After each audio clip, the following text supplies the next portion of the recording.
দেখো কত সুন্দরভাবে শেপ দেওয়া রয়েছে এবং যে পটটিতে এই গাছটি বসিয়েছে সেই পটটিও কিন্তু একটা বনসাই পট। তাতে কি হবে, গাছটি কিন্তু সেইভাবে গ্রোথ না নিলেও এত সুন্দরভাবে একটা শেপে থাকবে এবং ফুল আসলে একটা বলের মতন লাগবে মাথাটাকে, সেটা কিন্তু দেখার মতন হবে। যার জন্য অনেক হয়তো ভাবতে পারে যে এরকম কালার আমার তো বাগানে আসে না, আমার ছাদে আসে না, অ্যাকচুয়ালি সেটা নয়। এই কালারটাই আসল কালারটাই এটা। আচ্ছা, এটা শুধুমাত্র শীতকালে আমরা দেখতে পাই। বন্ধুরা, এটা একটা ভেরা গ্রুপের সাদা কালারের একটা গাছ, ভেরা গ্রুপের, ভেরা হোয়াইট।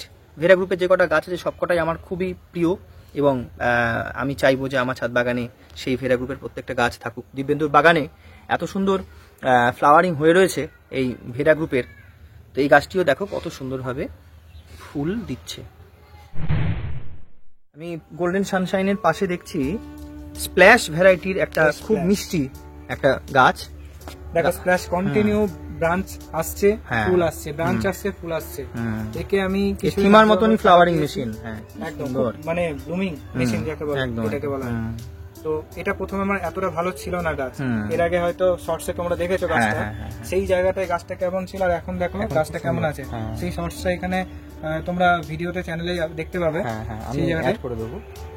তা এই গাছটা দেখো কন্টিনিউ দেখো ব্রাঞ্চ আসছে আর ব্রাঞ্চ আসছে, ফুল আসছে, ব্রাঞ্চ আসছে, ফুল আসছে। আর এখন কিন্তু এই যে ডালগুলো এখন গাছে যদি এরকম ডাল এখন আসে, আসুক কোনো ব্যাপার নেই, এখন এই ডালগুলো একদম তো কাটবে না। যে আমার গাছের শেপ নষ্ট হচ্ছে, একটা ডাল বেরিয়ে চলে যাচ্ছে, এখন আমি ফুল নেবো, এখন আমার ডাল কাটার টাইম নয়।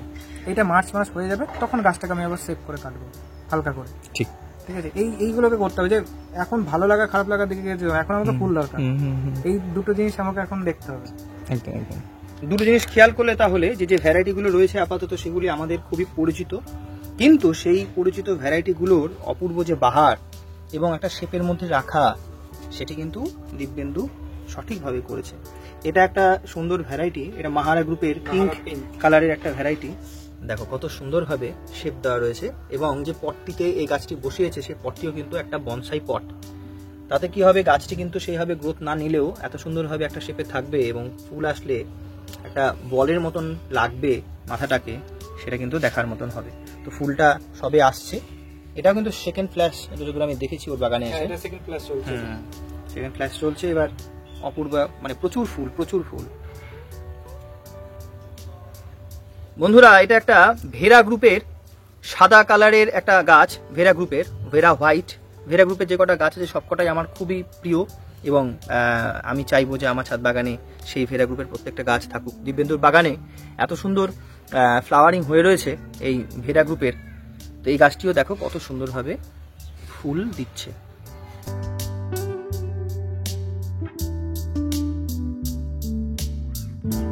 আমি দিব্যেন্দুর বাগানে বেশ কিছু নতুন ভ্যারাইটির গাছও দেখছি, তো এইটা কি ভ্যারাইটি?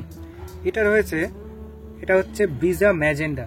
ব্রিজা ম্যাজেন্টা, আচ্ছা। এটা খুব সুন্দর কালার, আমার তো খুব পছন্দের কালার এবং এর গাছে যা ফুল হয় একদম গাছ ভর্তি ফুল হয়। ব্রিজা সিরিজের যে কটা গাছ আছে, যেগুলো আছে, ব্রিজা রেডটা আমি পাইনি, আমি ব্রিজা রেড হিসেবে কিনেছিলাম প্রথম বছর, তখন ফুল ছিল না গাছে। আচ্ছা, কিন্তু এটা বাই চান্স এটা আমার কাছে চলে আসে ব্রিজা ম্যাজেন্টা। আমি প্রথমে ভাবি যে ব্রিজা রেডটা এরকম নয়, ব্রিজা রেড খুব উজ্জ্বল হয়। আমি তারপর খুঁজি যে এটা কোন ভ্যারাইটি, তারপর এটা জানতে পারি যে এটা ব্রিজা ম্যাজেন্ডা। আচ্ছা, ব্রিজা ম্যাজেন্ডাও খুব ভালো কালার, মানে কি বলবো, ক্যামেরাতে আমি জানি না কতটা বোঝা যাচ্ছে, সামনে থেকে ব্রিজার যে কোনো ভ্যারাইটি গুলোই আমি বলবো এর কালারের ব্যাপারটাই আলাদা।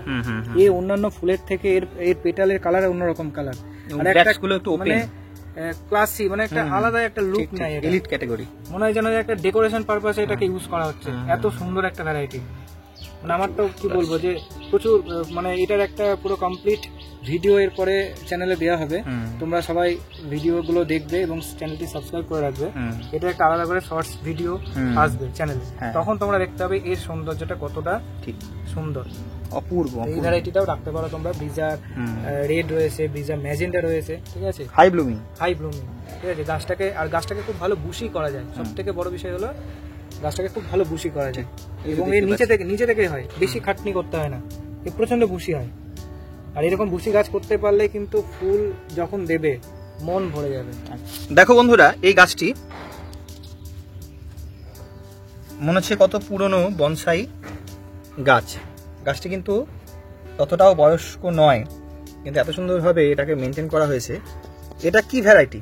এটা কেউ বলছে পিঙ্ক বিউটি, কেউ বলে স্নো পিঙ্ক, ঠিক আছে, যেহেতু স্নো ভ্যারাইটি তো লাগছে, স্নো ভ্যারাইটি মতো লাগছে।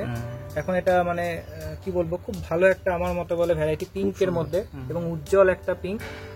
মানে কি বলবো, বাগান মনে হয় যেন সেই ছটা দেয় বাগানে, দূর থেকে মনে হয় যেন বাগানে কিছু একটা ফুটে আছে। গাছের পাতাও এত সুন্দর, আর গাছের পাতাটাও আমি পাচ্ছি ভেরিকেটেড, মানে বলতে গেলে একরকম এটাই আমার বলতে গেলে একটা খুব ডিমান্ডিং একটা ভ্যারাইটি বলতে গেলে আমরা বলতে পারি। কিন্তু হ্যাঁ, খুব যে বেশি দাম সেটা নয়, বিভিন্ন জায়গায় বিভিন্ন রকম দামে। আমি বলবো খুব বেশি হলে 150-200 টাকার মধ্যে আরামসে এই ভ্যারাইটিটা পাওয়া যায়। আচ্ছা আচ্ছা, ঠিক আছে। তো আমার খুব পছন্দের ভ্যারাইটি এবং খুব ভালো ফুল দেয়, মানে গাছ ভর্তি ফুল। এখন তো আমার এটা ছোট গাছ, তাতেই দেখো মোটামুটি ভালো ফুল এবং ফুলের পেটালের সাইজও বড় এটা। এই ভ্যারাইটিটাও কিন্তু বন্ধুরা ছাদে কিন্তু রাখতে পারে, খুব সুন্দর। ঠিক আছে, পিঙ্কের মধ্যে এটা নতুন কালেকশন নাকি? এটাও নতুন কালেকশন। এটা আমি গত বছর ধরে আমি একটা জায়গায় দেখেছিলাম, খুঁজছিলাম, তো গত বছর আমি পাইনি। এই বছর আমি লোকাল মার্কেটেই যখন দেখি তো সেটা আমি নিয়ে আসি। বাহ, তো পেয়ে যাই, একটা মনে খুব আনন্দ হয় যে ভ্যারাইটিটা গত বছর থেকে খুঁজেছি, আজকে পেয়ে গেছি, তো সেই হিসেবে নিয়ে আসা। আর এটা রয়েছে সুবর্ণ একটা ভ্যারাইটি, এটা খুব ভালো ভ্যারাইটি এবং ভালো ব্লুমিং করে, পেটাল সাইজও খুব বড়, খুব সুন্দর ভ্যারাইটিটা। আমার তো বলবো যে বেশ পছন্দের ভ্যারাইটি, অনেকটা এখন পিচ টাইপের কালারটা আসছে, আর ফেডেড কালার খুব ভালো হয়, মানে এই ডগার দিকে একটা কালার মানে আস্তে আস্তে সাদা হয়, তার ভেতর দিকে একটা ইয়েলো ব্যাপার পিচ টাইপের একটা কালারটা আসছে, খুব সুন্দর একটা। এটা কয়েকদিন পরে এটা অ্যাটাচ জয় হয়ে যাবে। খুব সুন্দর সুবর্ণ কালারটা, বেশ পছন্দ হয়েছে আমারও। এই রিসেন্টলি পারচেস করা গাছ, এখনো পটিং হয়নি না, এখন এখানেই রেখেছি, যেহেতু ছোট জায়গায় আছে গাছটাকে, এখানেই আমি আছি যখন। আমি বলবো সাথে সাথে গাছ নিয়ে এসে যদি ছোট জায়গায় থাকে, সাথে সাথে পটিং এই গাছে শেপ দেওয়া কি খুব কঠিন হবে? আমি দেখছি লতা টাইপ গাছ, তো এটা কোনো কঠিন দেওয়ার ব্যাপার নাই। এই যে এখানে যখন গাছটা আমার বড় হচ্ছে, তো আমি এই জায়গাটা থেকে কেটে দেবো, কারণ আমি কেন কাটবো আমি সেটাও বলে দিই। আমার এখানে দুটো ব্রাঞ্চ বেরিয়েছে, দুটো ব্রাঞ্চটা আমার কোন লেভেলে আছে, এই প্রুনিং গুলো আমাকে দেখতে হবে যে এই দুটো ব্রাঞ্চের আমাকে সিমিলার ভাবে একটা আইডিয়া করে নিতে হবে যে এই জায়গাটাকে কতটা দূরে বেরোচ্ছে আর এইখান থেকে এখানে কতটা দূরে বেরোচ্ছে, এটা আন্দাজ মতো মাপ নিয়ে আমাকে কাটতে হবে। তাহলে কি হলো, গাছটা ছোট্টর মধ্যে সেফ হয়ে গেল। এরপরে যখন এখান দিয়ে ব্রাঞ্চ গুলো বেরোবে, যখন আমি এটা কেটে দেবো, তখন সাইড দিয়ে আরো ব্রাঞ্চ ছাড়বে। যখন ব্রাঞ্চ গুলো ছাড়বে, সেকেন্ড টাইম আমি তখন আর ডাল কাটবো না, ডাল হতে বড় দেবো না, তখন আমি মাথাটাকে পিঞ্চিং করবো। পিঞ্চিং করলে এই জায়গাটা আস্তে আস্তে গোল ছাতার মতন বল মতো চলে আসে। এবার একটা থেকে দুটো ডাল, দুটো থেকে চারটে ডাল, চারটে থেকে ছটা, এইভাবে আস্তে আস্তে আস্তে আস্তে বাড়তে শুরু করবে। সেইভাবে করে আমাকে বাড়াতে হবে ডালটাকে। আর আমি যদি এটাকে ছেড়ে দিই, ভাবি যে একটু বড় হবে, আমি কাছে এসে ডাল কাটবো, গাছ ওভাবে শেপ তৈরি করা যায় না। গাছ hard pruning, soft pruning, pinching, এইগুলোকে আমাকে যথা সময় এইগুলো করতে হবে। বন্ধুরা, এটা দেখো, সাদা প্রজাপতি গোটা গাছে বসে রয়েছে। এটি দেখে সবাই চিনতে পারছো, খুবই পরিচিত ভ্যারাইটি এবং সব থেকে সুপারহিট একটা ভ্যারাইটি। সাদার মধ্যে এটি হলো শুভ্রা। দেখো, এটি গাছটির সেকেন্ড ফ্ল্যাশ, আর গাছটিতে ফ্লাওয়ারিং কেমন হয়েছে সেটা তোমরা দেখতেই পাচ্ছ। আর এই শুভ্রা কিন্তু সারা বছর ব্যাপী ফুল দেয়, তো সেক্ষেত্রে এই গাছটি একটা মাস্ট গাছ হওয়া চাই প্রত্যেক ছাদ বাগানে।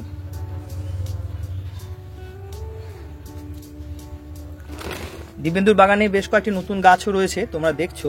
তো তার মধ্যে এই যে খুবই একটা ডিমান্ডিং ভ্যারাইটি অ্যাডার্না, সেটিও দিব্যেন্দু ছাদ বাগানে নতুন কালেকশনের মধ্যে চলে এসছে এবং গাছটিকে রাখা হয়েছে এই দেখো একটু ফ্ল্যাট করে এই পলিপ্যাকের মধ্যে। তো এই পলিপ্যাকে রাখার কারণটা কি, কি বলে এটাকে? প্যারালাল। হ্যাঁ, প্যারালাল করে রাখা হয়েছে। এটা প্যারালাল পলিপ্যাকেটে রাখা হয়েছে, মানে পলিপ্যাকেট গুলো সেই প্যারালাল টাইপেরই হয় অনেকটা। এটা এখানে কেন রেখেছে বা কারণটা আমি বলছি। একটাই কারণ, সেটা হচ্ছে যে গাছটাকে আমি ফ্রি ভাবে আমি বড় হতে দিতে চাই এখানটায়। আচ্ছা, এটা গাছটা রুটটা ফ্রি ভাবে বড়, তারপর আমি এটাকে যখন পটিং করব, তখন আমি রুটটাকে কেটে পটিং করব। গাছটাকে এখানে খাবার দিয়ে যাই দিয়ে, আর এবং তাড়াতাড়ি মাটিটা শুকিয়ে যায়, অনেক দিক দিয়ে অনেক সুবিধা আছে। মানে শিকড়ে কোনো টবে কি হয়, একটা আঁটো আঁটো ভাব থাকে, এই কোনো ব্যাপার না। এই প্যাকেটটাকে ফাটিয়ে দেয়, কেউ প্যাকেটটাকে ফুলিয়ে দেয়, নিজের মতন বেরোয়, নিজের মতন করে। তারপরে কি আমি এটাকে আমি হাট মানে শিকড় যেটা রুট প্রুনিং করে আমি তারপর বসিয়ে দিই টবে। ঠিক, তখন বড় গাছ হয়ে গেলে কোনো সমস্যাটা হয় না। এই যে গাছটি দেখছি, এটা কি গাছ? এটা হচ্ছে মাল্টিগ্রাফটিং আছে, মাল্টিগ্রাফটিং আমি এনেছি। আচ্ছা, এটা হচ্ছে ফ্লেম রয়েছে এখানে, এখানে ফায়ার রয়েছে। আচ্ছা, আর একটা রয়েছে রুবি। রুবি কিছুদিন আগে ফুল ফুটেছিল, এখনো ফোটেনি, আবার এই গাছটা যেহেতু আমার নতুন করে বসানো। আচ্ছা, দিন 15-20 মধ্যে গোটা গাছে ভালোভাবে ফুল চলে আসবে। 1 মাসের মধ্যে টার্গেট আছে, 1-1.5 মাসের মধ্যে গাছটাকে একটা সুন্দর করে গেটআপে তৈরি করা। আচ্ছা, তো সেইটা নিয়ে মোটামুটি খাবার টাবার দিয়ে সব রকম বসিয়েছি। গাছে নতুন এই যে কলি আসছে, এই যে যখন আমি রিপোর্টিং করলাম তখনই দেখলাম আস্তে আস্তে কলি আসছে, কারণ শুধু ফুল আসছে। আর যেহেতু আমার এখানে খাবার বলতে গেলে কিছুদিন আগে আমি কি বলবো যে পেঁয়াজের খোসার জল আমি এখানে দিয়েছি, যার জন্য আমার এখানে গাছের ফুলটা খুব ভালোভাবে কুড়িটা আসছে। পেঁয়াজের খোসার জলটা খুবই ভালো ফল গাছের ক্ষেত্রে, ফুল গাছের ক্ষেত্রে। জৈব সার যত দেওয়া যায় না তত বেটার রাসায়নিকের থেকে। রাসায়নিকে যেহেতু আমরা ছোটো জায়গায় করি, বেশি রাসায়নিক দিলে কী হয়, মাটির একটা উর্বর ক্ষমতাটা হারিয়ে যায়। হ্যাঁ লাগবে রাসায়নিক, বলবো না যে লাগে না, তবে যতটা কম ইউজ করা যায় ততই ভালো। দেখো দিব্যেন্দুর বাগানের ছাদ বাগানে যে বোগেনভিলিয়া গাছের কর্নার, সেটি আমাদেরকে মুগ্ধ করে দিচ্ছে। বন্ধুরা, এটা হলো 36 পেটালস বা মাহারা গ্রুপের রেড কালারের একটি গাছ, অতি পরিচিত একটা গাছ। কত পরিমাণে স্প্ল্যাশ হয়ে গেছে, একটা ফ্ল্যাশ কমপ্লিট, এটা দ্বিতীয় স্প্ল্যাশ চলছে, যার জন্য আমি প্রুনিং করে দিয়েছি। দেখো কন্টিনিউ ফুল আসছে একদম ঠিক হয়ে অপূর্ব আকারে হয়, যার জন্য। আর ডিপ লাল, তাই না? এটা শীতকালে ডিপ হয় রেড, আর গরমকালে পিঙ্ক হয়ে যায়। আচ্ছা আচ্ছা, তাই না? যার জন্য অনেক হয়তো ভাবতে পারে যে এরকম কালার আমার তো বাগানে আসে না, আমার ছাদে আসে না। অ্যাকচুয়ালি সেটা নয়, এই কালারটাই আসল কালারটা এটা। আচ্ছা, এটা শুধুমাত্র শীতকালে আমরা দেখতে পাই, কিন্তু গরমের কালারটা চেঞ্জ হয়, যেমন বারবারার ক্ষেত্রেও তাই। বারবারাতেও তাই, ঠিক। খুবই সুন্দর। এটি যে তোমরা চিনতেই পাচ্ছ, এটি হলো ক্যালিফোর্নিয়া গোল্ড। হলুদের মধ্যে সবথেকে জলজলে যে রঙটি বোগেনভিলিয়ায় পাওয়া যায় সেটি হলো এই ক্যালিফোর্নিয়া গোল্ড। দিব্যেন্দুর বাগানে যে সমস্ত গাছ আজকে আমরা দেখলাম সেগুলি খুব কমন ভ্যারাইটি, কিন্তু খুব সুন্দরভাবে ফ্লাওয়ারিং করেছে। বন্ধুরা, আমার হাতে রয়েছে সুইট হার্ট ভ্যারাইটির একটা বোগেনভিলিয়া। এই গাছটিও খুব রিসেন্টলি পারচেস করেছে দিব্যেন্দু। তো এই গাছটিকেও আশা করি ও সুন্দরভাবে একটা বল শেপ দিয়ে আগামী বছর একটা দারুণ রেজাল্ট করে আমাদেরকে দেখাবে। আর এই ক্ষেত্রে বলি, দিব্যেন্দু কিন্তু প্রফেশনালিও বোগেনভিলিয়ার চারা সেগুলি বানিয়ে গ্রাফটিং এবং যে গুটি কলম সেগুলি বেঁধে আগামী বছর থেকে ও কিন্তু বিক্রিও করবে। অনলাইনে অ্যাভেলেবেল, তোমরা ওর সাথে যোগাযোগ করে নেবে। আমি স্ক্রিনের মোবাইল নাম্বারটা দিয়ে দিচ্ছি। তো যারা যারা দিব্যেন্দুর কাছ থেকে এই সুন্দর ভ্যারাইটির বোগেনভিলিয়া নিতে চাও, তারা কিন্তু অবশ্যই ওর সাথে যোগাযোগ করে নিতে পারো। তো তোমরা তো দেখেছো এর আগে যে দিব্যেন্দু ছাদ বাগানে আমরা পদ্ম রিলেটেড অনেক ভিডিও করেছি। তো আগামী মাস থেকে, ফেব্রুয়ারির মাঝামাঝি থেকে ও যে সমস্ত দামি দামি ভ্যারাইটির পদ্মগুলো ও করছে, একটা ইউনিক যে সমস্ত ভ্যারাইটি, সেই ভ্যারাইটির টিউবার কিন্তু তোমরা ওর কাছ থেকে অনলাইনের মাধ্যমে পেয়ে যাবে। আমি ওর ফোন নাম্বারটা স্ক্রিনে শেয়ার করে দিচ্ছি এবং ডেসক্রিপশন বক্সেও দিয়ে দেবো। তোমরা খুব সহজে ওর কাছ থেকে এই সুন্দর সুন্দর অখিলা বা অক্টোপাস, ওয়াটসানা, গ্রিন অ্যাপেল, এই সমস্ত যে সমস্ত খুব ডিমান্ডিং ভ্যারাইটি, সেই সমস্ত পদ্ম গাছের টিউবার কিন্তু তোমরা সহজেই পেয়ে যাবে। অনলাইনেও অ্যাভেলেবেল। সামনের মাসের মাঝামাঝি থেকে তোমরা ওর সাথে কন্ট্যাক্ট করে নিতে পারো। কন্ট্যাক্ট নাম্বারটা আমি স্ক্রিনে দিয়ে দিচ্ছি। এবং আগামী বছর থেকে তোমরা এই বোগেনভিলিয়ার কাটিং বা গ্রাফটের যে গাছ, সেটাও কিন্তু তোমরা ওর কাছ থেকে পেতে পারো। তো আজকে দিব্যেন্দু ছাদ বাগানটা ঘুরে আমাদের খুব ভালো লেগেছে। তোমাদের কেমন লেগেছে সেটা তোমরা আমাদেরকে জানিও, এবং এই রিলেটেড ভিডিও দেখতে তোমরা চ্যানেলটিকে সাবস্ক্রাইব করে আমাদের পাশে থেকো। আজকের মতন টাটা।